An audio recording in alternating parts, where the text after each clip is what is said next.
Support for You Bet Your Garden comes from Lehigh Valley Home and Garden Center. Everything for outdoor living. Locally grown flowers plus a 7,500 square foot showroom of patio furniture. Lehigh Valley Home and Garden Center in Allentown. More at lvhgc.com. You're listening to an encore presentation of You Bet Your Garden.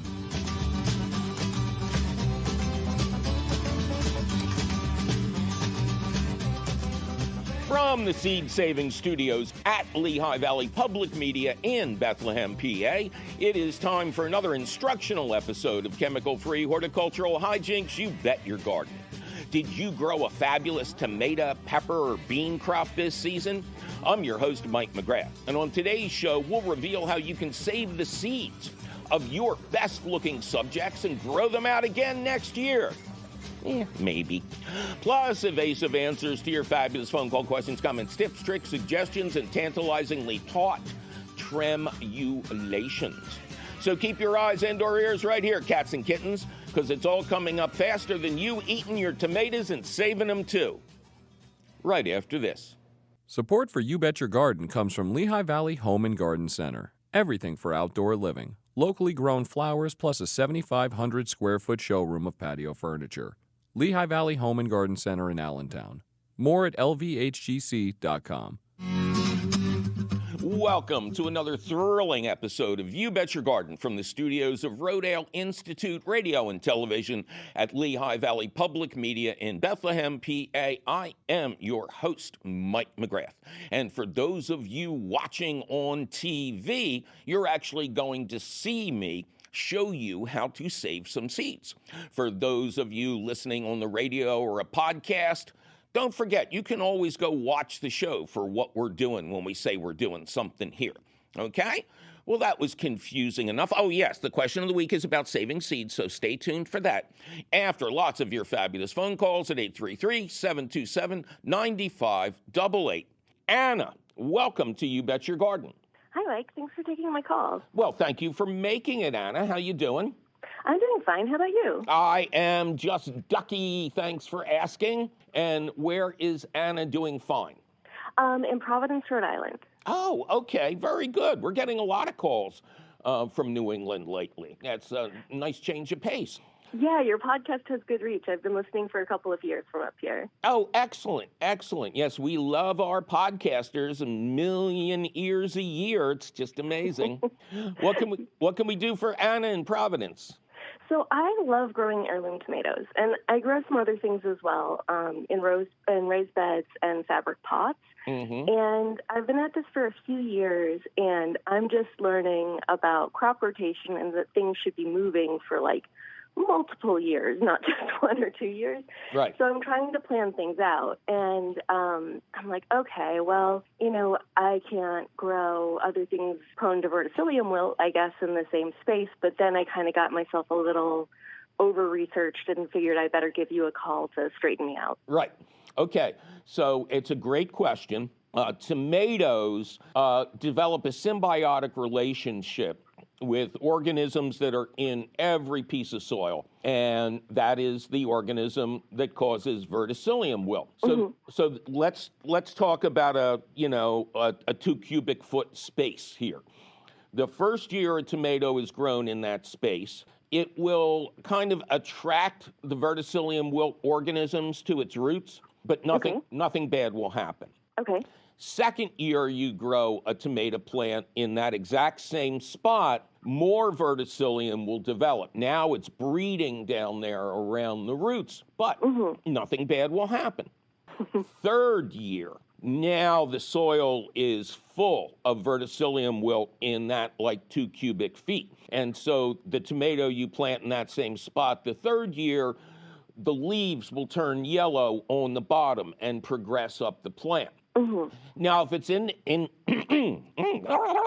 if it's an indeterminate tomato, like most heirlooms are, it keeps growing and generally outruns the wilt. But your time is up there. Now it's time to plant in a space that's been tomato-free for at least 2 years. That's if you're a gambler. If you're conservative, if you're conservative, it should be 3 years where you're growing other stuff in that plot. And the nice thing, and this is the thing that people often don't hear about, is it's not permanent. By the time year 3 comes around, you can replant in that original spot because the verticillium hasn't had anything to feed on. So it's died off and the cycle starts again. Okay. So where does that leave us? That helps, definitely. And I guess I was reading one of your posts about certain tomatoes being resistant to verticillium, but even if they're resistant, the verticillium's still growing, right? Well, there are named varieties, especially hybrid varieties, that will have letters after the variety name. Yep. It'll have, in our case, the letters V and F for verticillium and fusarium, which is a similar wilt, much more common down south. It may have other letters there too, showing that it's resistant to tobacco mosaic virus and nematodes. But it's the V and F that you want to try if, like most of us, you just don't have enough space to do this properly. There are also grafted tomatoes.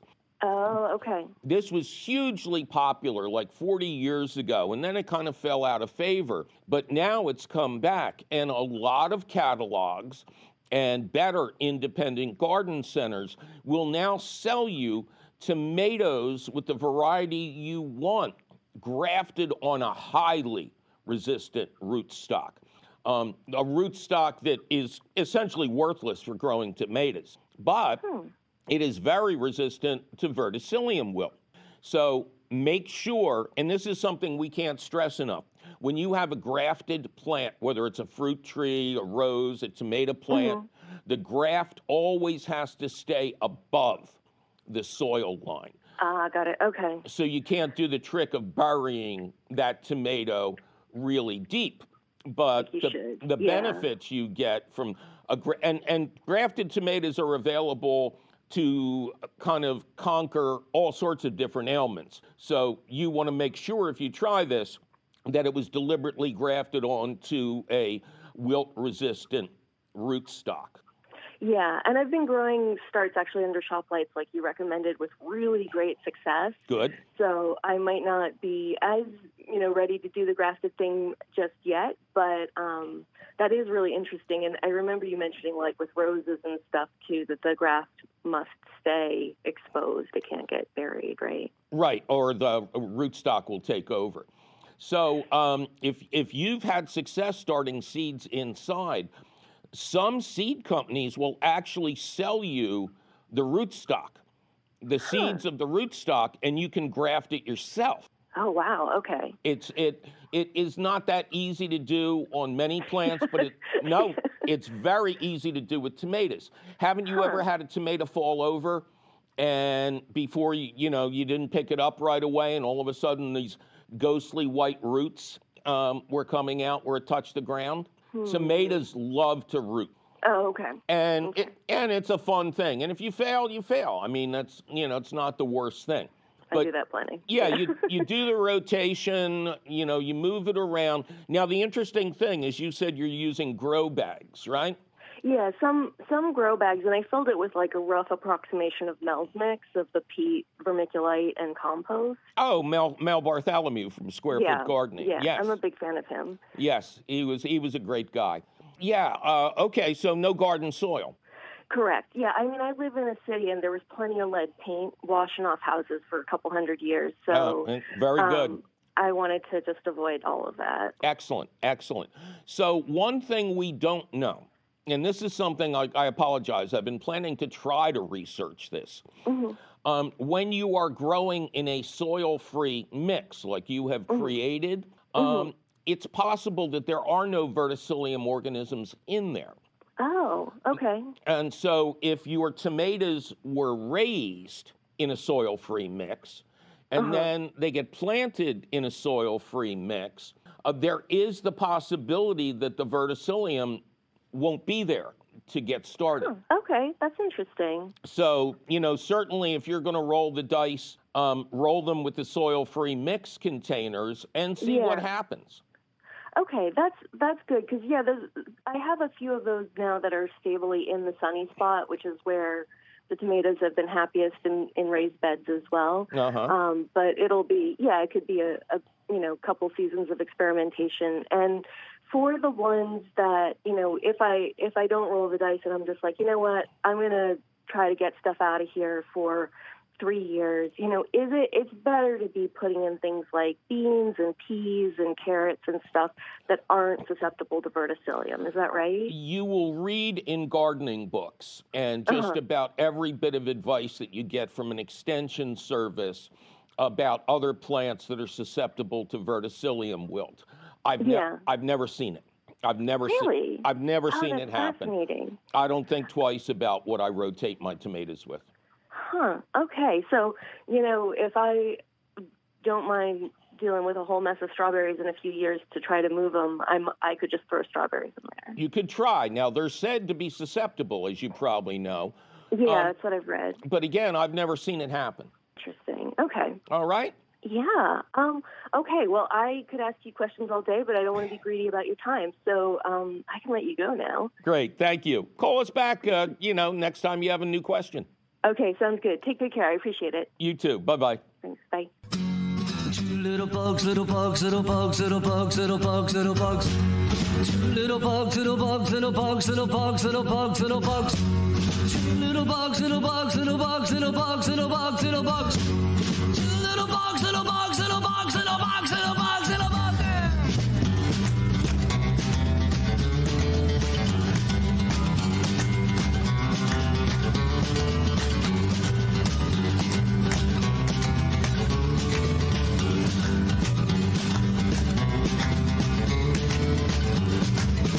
Little bug, little bug, little bug, little bug, little bug, little bug.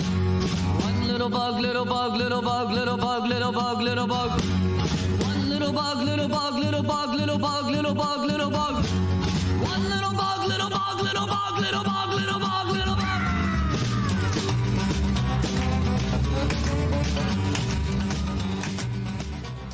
Well, it's time for me to take a little break and sadly announce that for most of us, the time has come to start removing new flowers from our tomatoes and pepper plants because there just isn't enough time left for those flowers to become full-fledged fruits. But don't go deflowering your delicacies just yet, because we'll be right back with important information about seed saving and more of your seedy phone calls. I'm Mike McGrath, and you're listening to You Bet Your Garden from the studios of Rodale Institute Radio at Lehigh Valley Public Media in Bethlehem, Pennsylvania.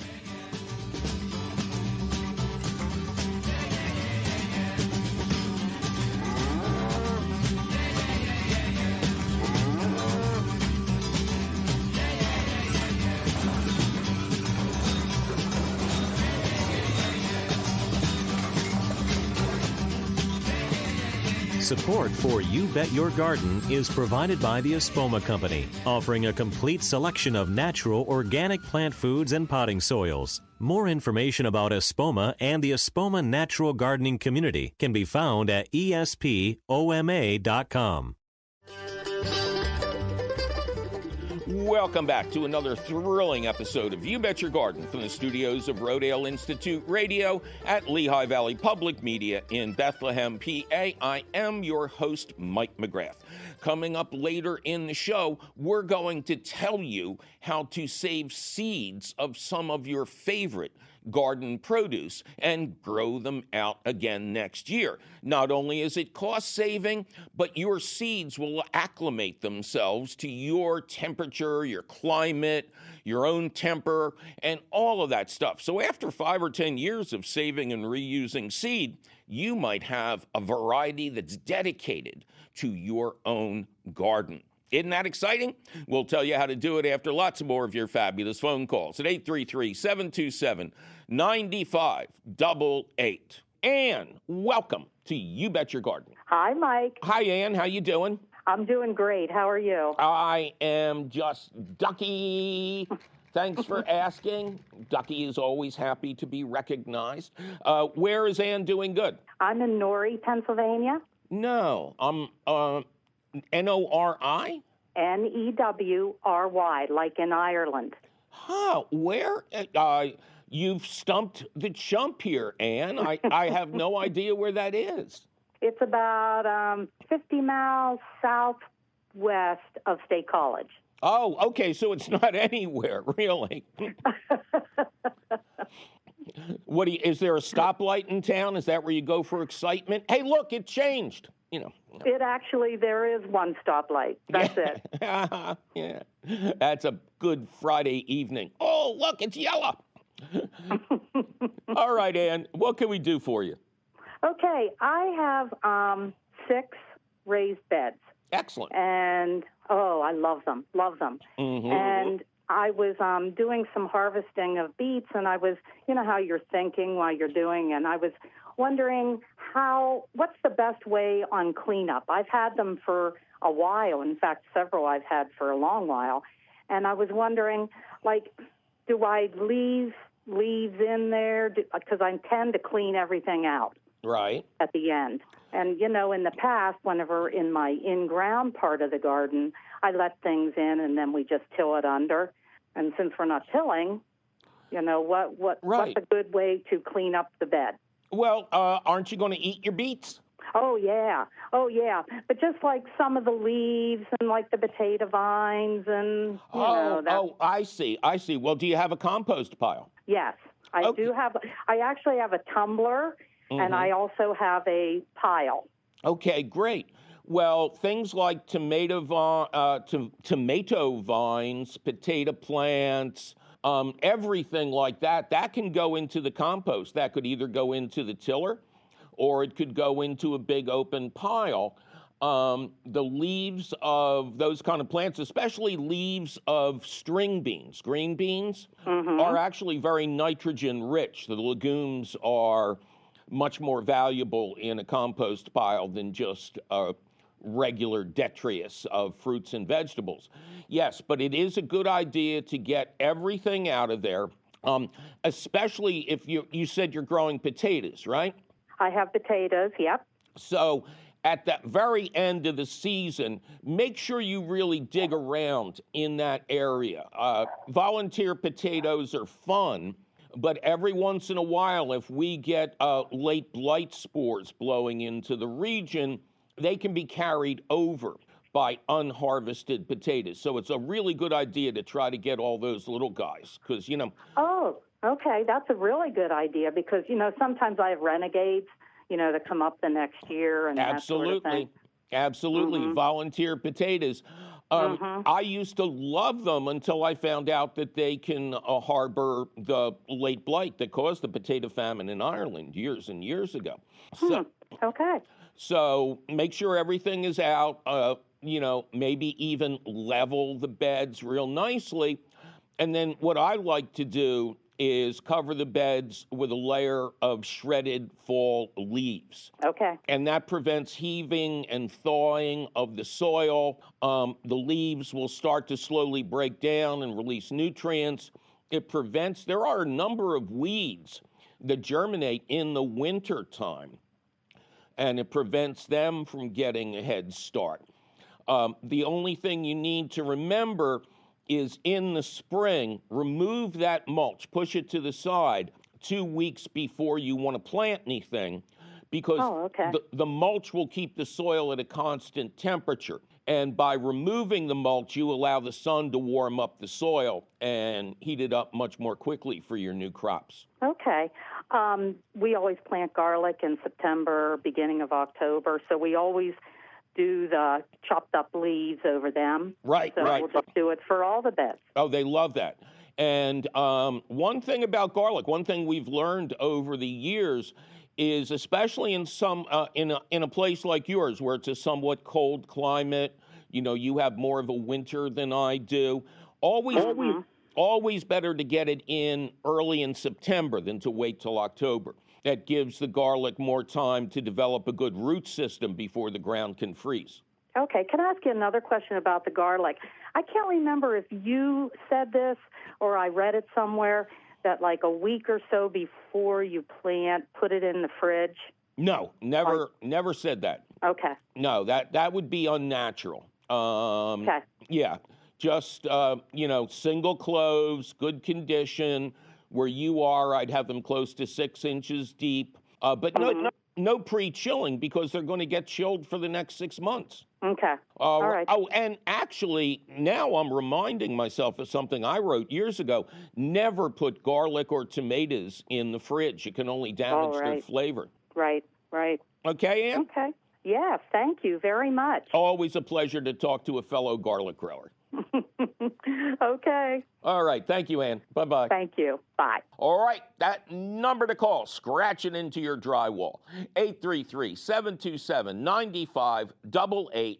Brian, welcome to You Bet Your Garden. Hello. Good to talk to you. Hi there. Good to talk to you, Brian. Hi back at you. How you doing? I'm doing pretty fine today outside. I live in New Tripoli, Pennsylvania. New Tripoli, as we say here. I was going to say, because I call it New Tripoli. Well, that's what the locals call it, too. Yep. And tell me where the old Tripoli is. It's in, actually, North Africa.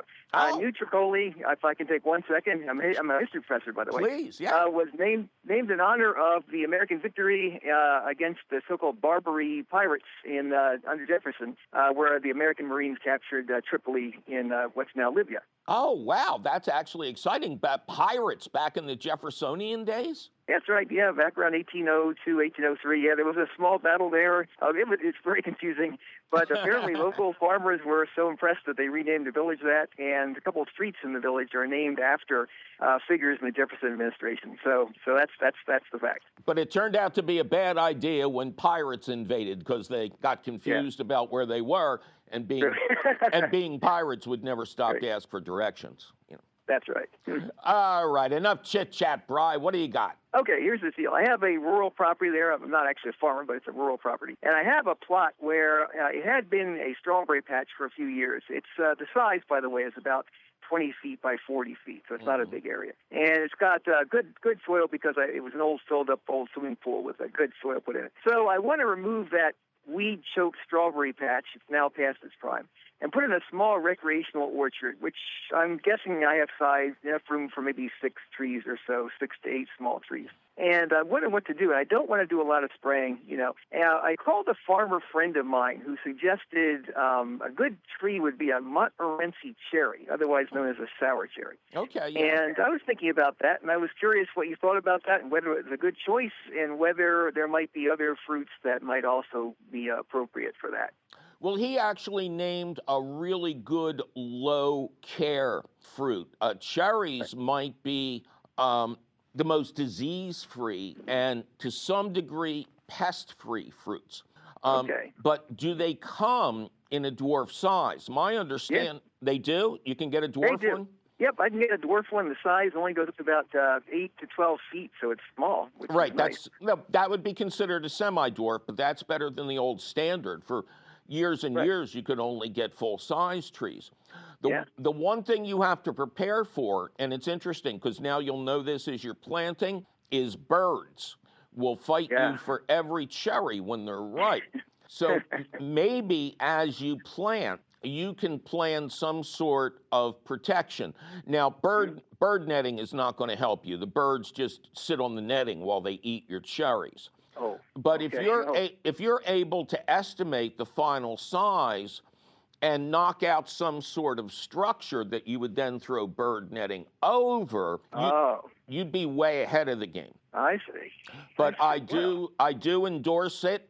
It is a lot of fun. I know they're called sour cherries. Mm-hmm. My good friend Gordon Smith, who took the pictures for my Kitchen Garden A to Z coffee table book and is a great gardener, he has a huge one, a standard, in his yard. And they're not sour to me. I mean, they're amazing tasting cherries. So, I double endorse that. The other carefree tree would be a pear tree. Pear tree. Yeah, pear trees are really not susceptible to disease or pests. Mm-hmm. The only time you really have to do something with a pear tree is if you get so many pears on a branch that it starts bending and breaking. Oh. then you need to thin the fruits. But otherwise, again, a very carefree fruiting tree. The Embarrassment ones, of riches. yeah, exactly. Oh, very much so.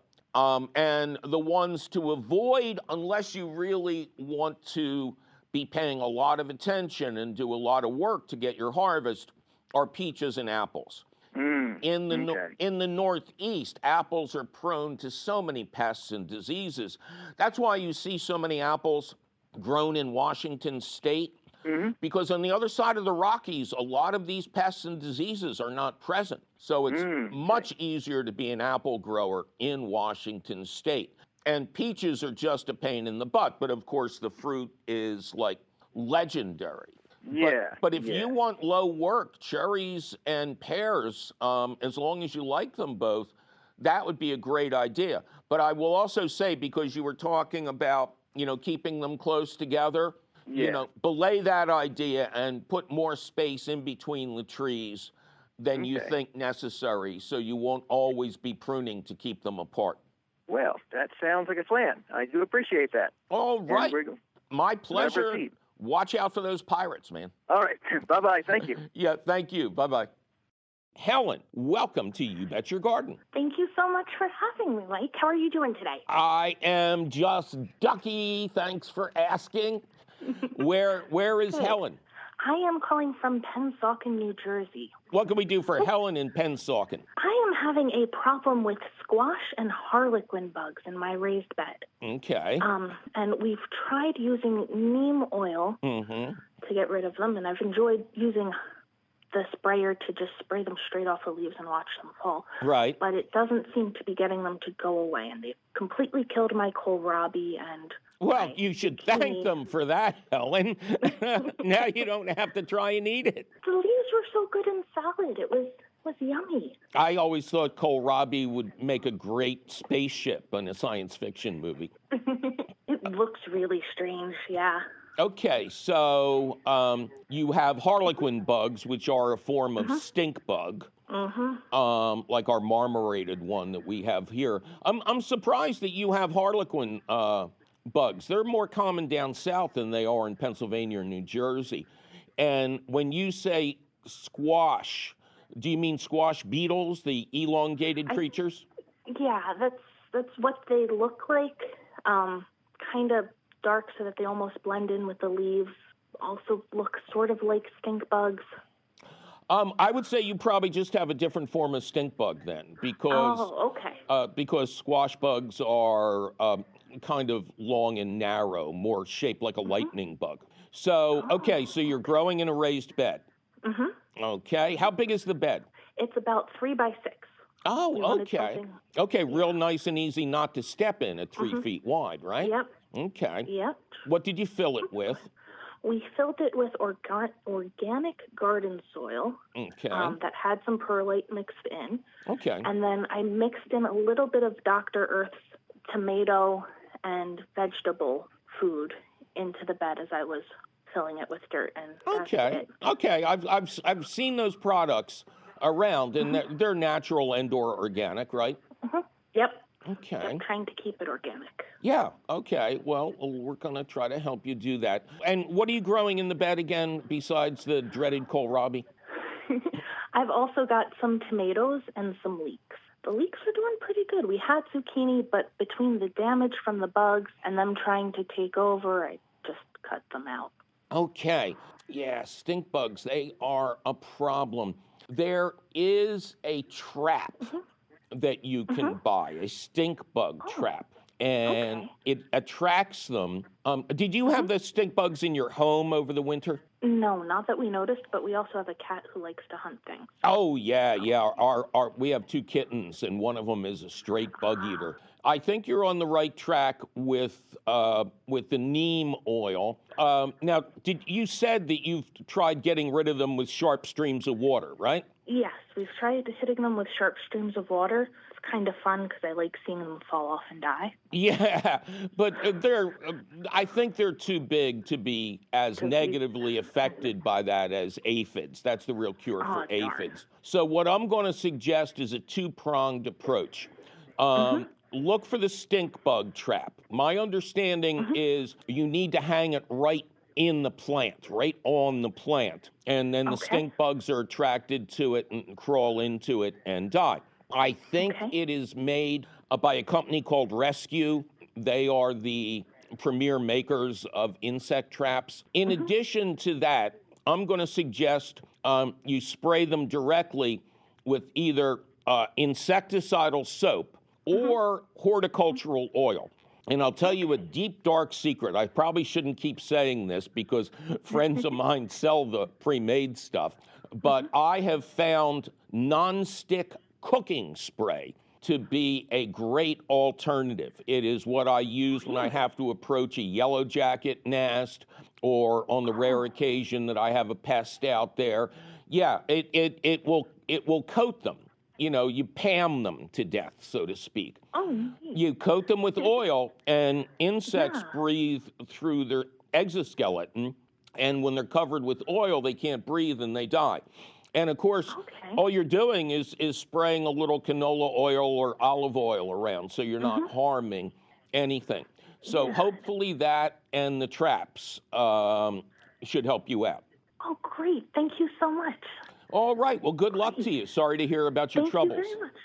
Hey, but now I know how to fix them, so thank you so much for your help. Oh, my pleasure. You take care. All right. Bye-bye. You too. Thanks. Bye-bye.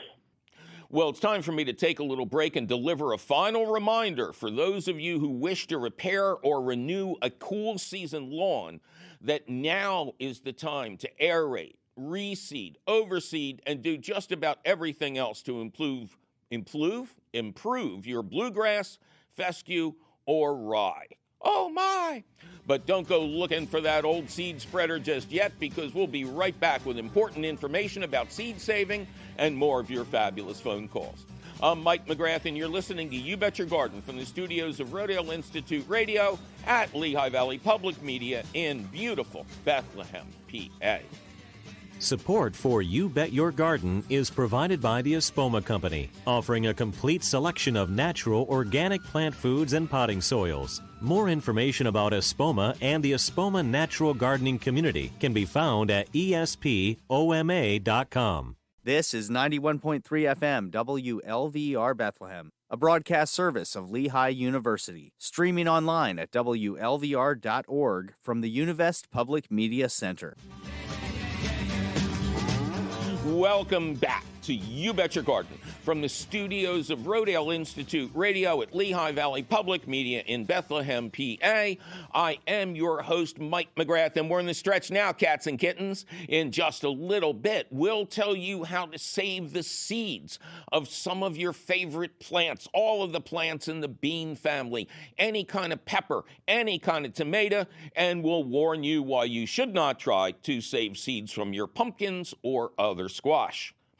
What could he mean by that? You'll find out after more of your fabulous phone calls at 833-727-9588. Marion, welcome to You Bet Your Garden. Well, thank you, and thank you for taking my call. Thank you so much for making it, Marion. How you doing? I am doing fine in Mercerville, New Jersey, which is center state near the Delaware River. What could we do for Marion? Okay, I have peppers, pepper plants, and these are the sweet little Italian peppers. Oh, I love those. Yes. Sometimes called the Italian frying pepper. Yes, that's exactly what it is. Now, before you move on and tell us what's going on, I want to mention to people that, and it was confirmed again this year, I grow a great variety of peppers. And my sweet Italian peppers were the first to color up and ripen, and they are way ahead of any kind of bell pepper or any other sweet pepper that I planted, even the little mini bells. Okay, so proceed. Okay, so at the junction of the branch that goes off of the stem, that area is getting brown. Okay. Turning brown. And so I did some research on the internet, and I went to the garden center, and then I also contacted you, as you know, and you asked me some questions. You asked me, are they growing in raised beds or on flat ground? And I said it's flat. They are in a bed, but it's not raised in your criteria. Okay. It's only raised about 4 inches. Okay. Have you been feeding them? No. Are they mulched? No. Are they growing in or near a treated lawn? One of the plants is about 4 foot away, and the other is about 7 foot away from the lawn. And those two actually are fine.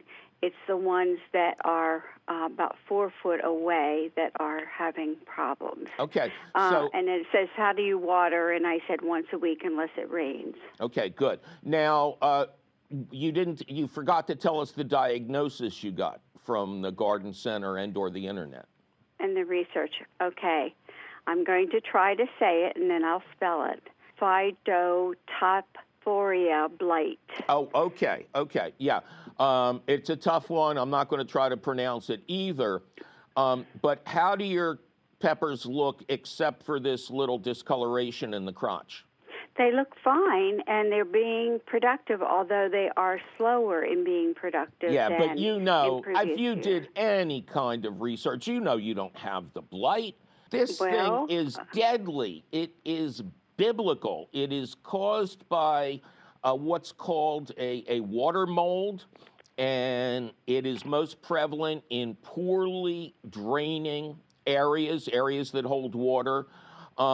And even the institutional, the universities and extension services, when they're giving advice to farmers, say whether you do it for anything else or not, you should grow your peppers in raised beds so that they drain well and this disease doesn't happen. But if you had this disease, your leaves would be all discolored, your peppers would be rotting, things would be just awful. It is not unusual for parts of a pepper plant to become kind of woody because they are perennials in their native climate where they don't freeze. So I bring my peppers inside in pots over the winter, keep them under a nice light, keep them warm, put them out again the following spring. And over the years, the stem becomes really woody, almost like a small tree. So that's not a bad sign. The blight you describe is absolutely fatal. You know, from the research you read, there's no way to save your plants once this thing strikes. And it is a little bit like late blight of tomatoes. Once it would start striking, it would strike hard, especially with all the rain we've had this season. Okay. So, you know, I think this is another case where you're looking too closely. If the leaves are good and the peppers are progressing, you've got nothing wrong. Just continue doing what you're doing. If something starts to go really south, then unfortunately your only thing to do is pull out the peppers and discard them. But I don't think that's going to happen. I think your peppers are quite normal. One thing about a lot of sweet peppers is once they turn fully green, it can take 2 or 3 weeks for them to show the first signs of ripening up to their final color. And all of us are impatient when this happens. Yes. So just be patient. Don't worry about them so much. But if you are concerned, this fall would be a great time to make that area into a raised bed 4 feet wide. Just add like 4 more inches of soil and box it in, and then you would be safe from this water mold absolutely forever because of the drainage that you get. Oh, well, that's good advice, and that's doable since we've already got the base with the wood there anyway. Oh, so. Yeah, absolutely. Just make sure the bed is only 4 feet wide so you can tend all the plants without stepping in it. Yes, and the beds are currently 4 by 8. Oh, perfect. Yeah, all you got to do is build them up some more. Right. Okay. So all right. That sounds like a good plan. Thank you so much. I appreciate this opportunity to speak with you. Oh, it's been a pleasure. Thank you, Marion. Okay, bye-bye. Bye-bye. It is time for the question of the week, which we're calling the crash course on saving some seeds for next season.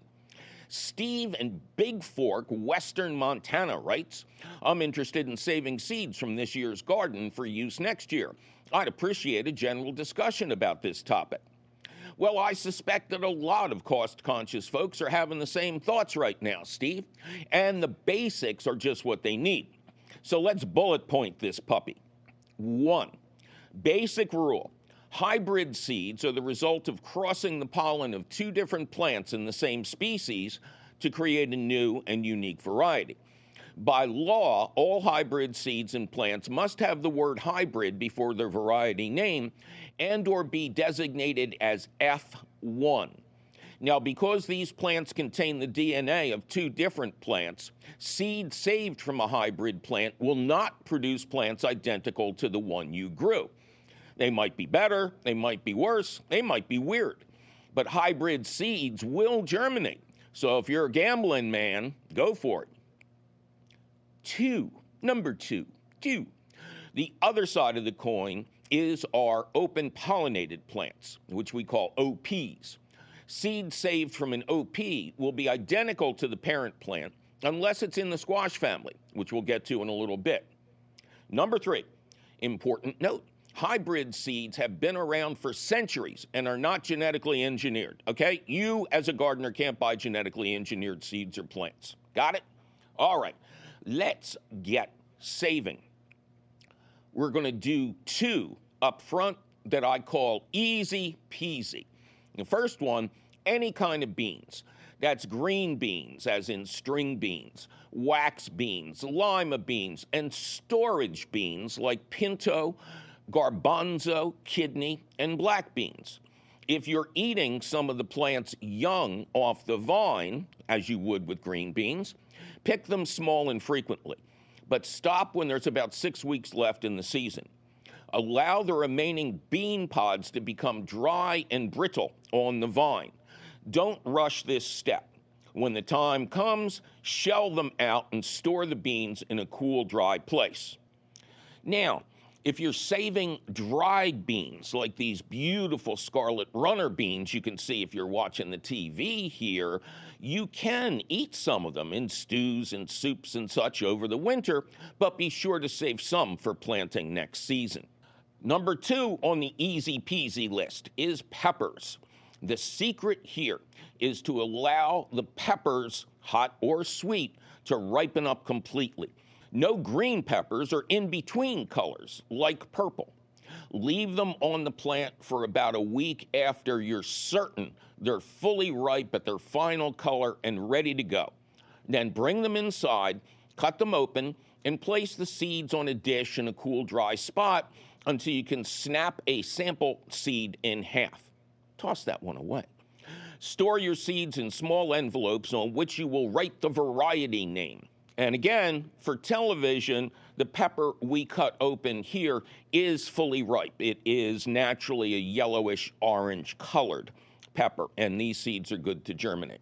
Okay, we move on to the moderately difficult but very popular tomatoes.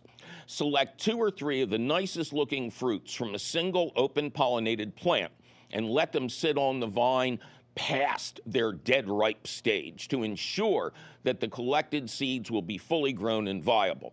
Bring the fruits inside and squish the seeds out into a bowl. Note that unlike the other kinds of seeds, tomato seeds have a gelatinous coating that must be dealt with before you can store them.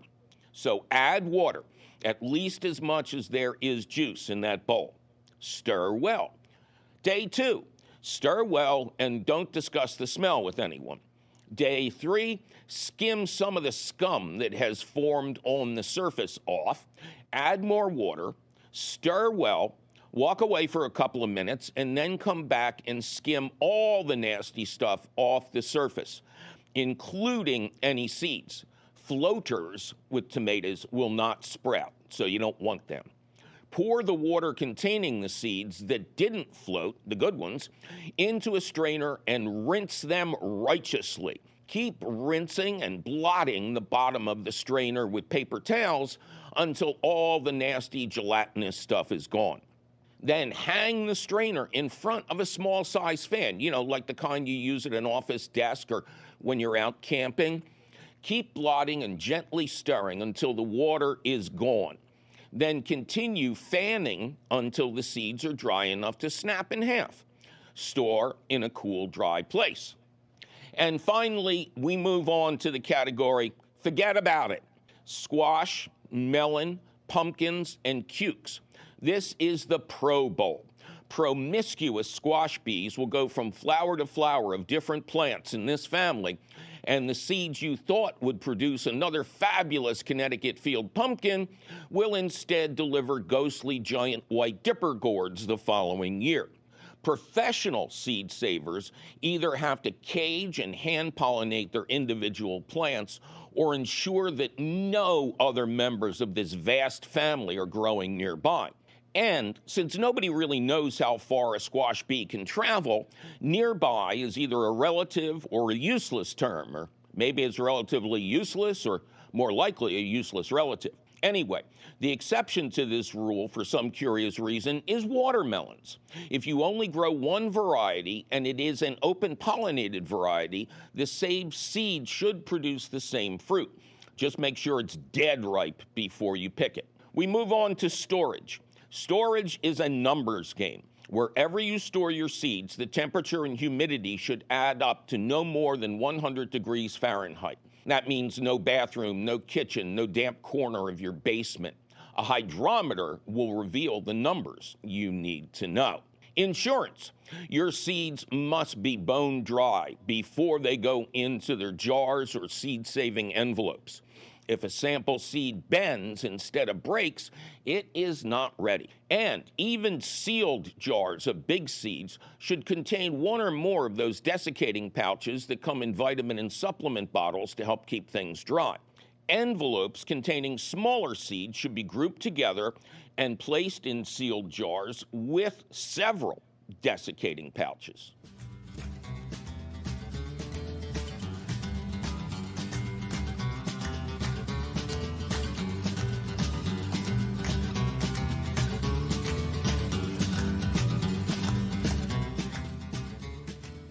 Well, that sure was a lot of fun facts about saving seeds now, wasn't it? Luckily for you, the question of the week appears in print at the Gardens Alive website, where you can read it over at your leisure or your leisure. Just click the link for the question of the week at our website, which is still and will forever be, say it with me, kids, YBetYourGarden.org. Gardens Alive supports the You Bet Your Garden question of the week, and you will always find the latest question of the week at the Gardens Alive website. Yikes, my producer is threatening to unsave my seeds if I don't get out of this studio. We must be out of time. But you can call us anytime at 833-727-9588 or send us your email. You're tired, you're poor, your wretched refuse teeming towards our garden shore at YBYG at WLVT.org. You'll find all of this contact information, answers to hundreds of your garden questions, audio of this show, video of this show, audio and video of old shows, and our podcast. It's all at our website, YouBetYourGarden.org. You Bet Your Garden is a half-hour public television show, an hour-long public radio show, and podcast, all produced and delivered to you weekly by Rodale Institute Television and Radio in association with Lehigh Valley Public Media in Bethlehem, PA. Our radio show is distributed by PRX, the Public Radio Exchange. You Bet Your Garden was created by Mike McGrath. Mike McGrath was created by Steve Allen on an early version of The Tonight Show and was originally played by Don Knotts. Our musical director is Ken Queter. Our chief content officer is Yoni Greenbaum. Our angel of the airwaves is Christine Dempsey. Our engineer, cheerful Charlie Sarah, is off on a secret mission. Our social media director is Amanda Norfleet. Check out her fine work and ponder lots of beautiful pictures at the You Bet Your Garden Facebook page. Our peerless princess of profound production is Tavia Minnick. Our website wonder is Nicole Harrell. Our audio editor is the lovely Jonas Bowen. Our video editor is judicious Jake Boyer. Our harassed and harried director is Javier Diaz. The usual gang of idiots this week includes Eric Werner, John Flynn, and Zach the Tack. We challenged our fearless leader, CEO and Grand Poobah Tim Fallon to try and say Susie sells seedy seeds at the sadly sunken seashore 100 times. He got to 5 before he realized what was going on and then chased us all out of the studio. I'm your host, Mike McGrath, and thanks to Miss Diane, I have my first run of 75 garlic cloves in the ground with another 75 ready to go. 150 cloves on the wall, 150 cloves. Take them down, pass them around, and hey, I didn't say you could keep them. Get back here.